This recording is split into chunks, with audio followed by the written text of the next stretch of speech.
আপনারা যারা আছেন আপনারা পাইওনিয়ার, আপনারা বাংলাদেশের ভ্যালু এডিশন জিরো থেকে এখানে নিয়ে আসছেন, এটা আপনাদের অবদান।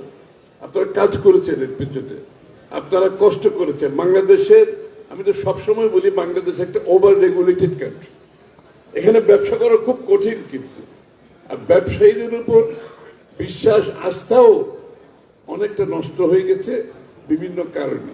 কিছু সীমিত কিছু ব্যবসায়িক দুর্নীতির কারণে, পৃষ্ঠপোষকতার রাজনীতির কারণে, অলিগার্কিক ব্যবসা বাণিজ্যের কারণে আমাদের সাধারণ ব্যবসায়ীরা ক্ষতিগ্রস্ত হয়েছে।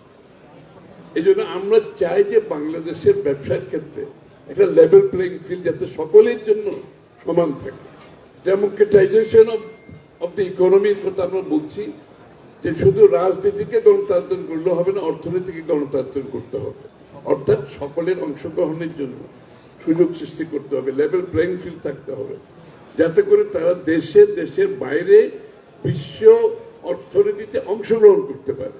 এই জন্য is of doing business, cost of doing business, এগুলোকে আমাদের অ্যাড্রেস করতে হবে একটা একটা করে। যত বেশি ব্যুরোক্রেসি কমায় আনা যায়, যত বেশি আপনার ব্যবসাকে সহজ করা যায়, ব্যবসার কস্ট কমানোর জন্য যা যা করার, আমি আপনাদেরকে অনুরোধ করছি, আপনাদের অ্যাসোসিয়েশন থেকে আপনারা প্রস্তুত হতে হবে। আপনাদের ক্যাপাসিটি বিল্ডিং দরকার, কিন্তু আমাদের সবচেয়ে বড় প্রবলেম হচ্ছে আমাদের ট্রেড বডিগুলোর ক্যাপাসিটি বিল্ডিং এক্সপেকটেশন হিসেবে আমরা পাই না।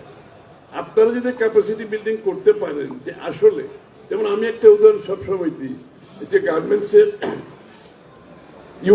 ইউডি সার্টিফিকেটটা আগে দিত export promotion bureau, UD certificate.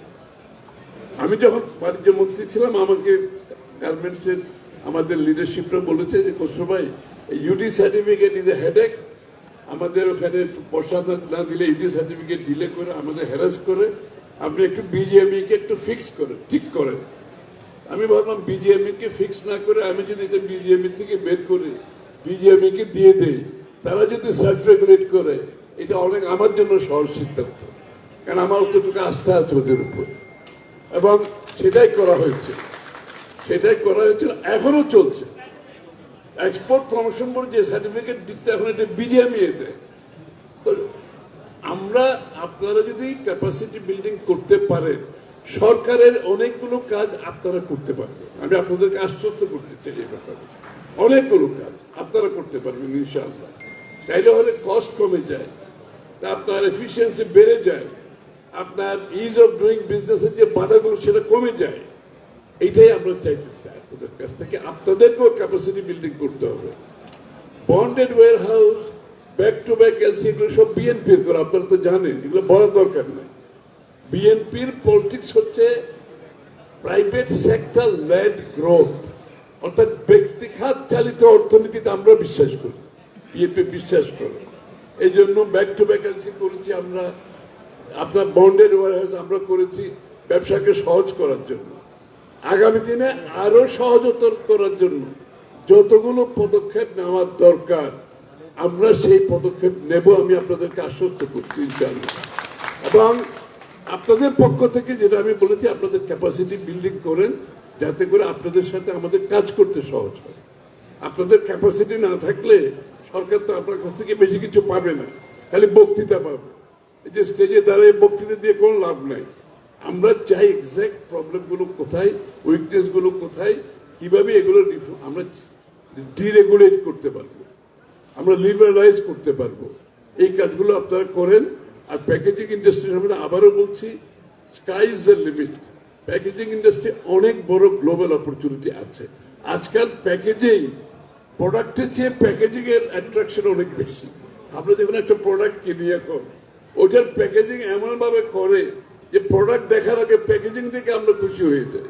সুতরাং প্যাকেজিং এর ডিমান্ড, রিকোয়ারমেন্ট, প্যাকেজিং এর স্ট্যান্ডার্ড কিন্তু অনেক বাড়ছে। আপনারা এটা একটু স্টাডি করেন, করে আমি মনে করি গ্লোবালি আপনারা প্যাকেজিং, গার্মেন্ট যদি 50 বিলিয়ন করতে পারে, আপনারা 50 বিলিয়ন করতে পারবেন, আমি আপনাদেরকে বলছি।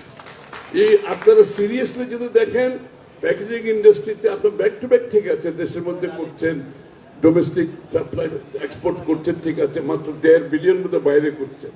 এই 1.5 বিলিয়নকে আপনি 50 বিলিয়নে নিয়ে যাওয়ার চিন্তা করে। Global packaging market is big. Packaging মানে খালি কার্টুন তো না, প্যাকেজিং এর মধ্যে এভরিথিং ইজ ইনক্লুডেড। যেমন blister packaging is big big industry, এরকম শত শত আইটেম আছে প্যাকেজিং যেগুলো আপনারা করতে পারবেন।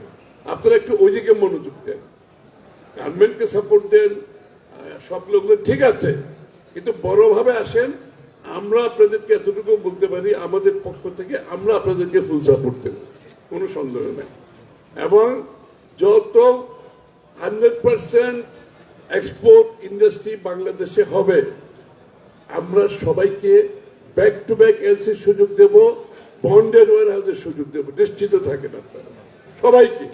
এনি এক্সপোর্ট ইন্ডাস্ট্রি 100% যারাই নিয়ে আসবে তাদেরকে আমরা ব্যাক টু ব্যাক ফ্যাসিলিটি দেবো, বন্ডেড ওয়ার হাউস দেবো। গার্মেন্ট যে সুযোগ সুবিধা পাচ্ছে আপনারা সকলে পাবেন এই সুবিধাটা। আর বন্ডেড ওয়ার হাউস, আমি চেয়ারম্যান সাহেবকে বলতেছিলাম, এই প্রত্যেক বছর বন্ডেড ওয়ার হাউস কেন রিনিউ করতে হবে? ওয়াই? কোনো দরকার তো নেই। এই যে ইতিহাসে জানা তার হ্যাসেল, আর রিনিউ করতে যাওয়া মানে তো আমরা সবাই জানি এখানে রিনিউ হলে কি কি হয় না হয়।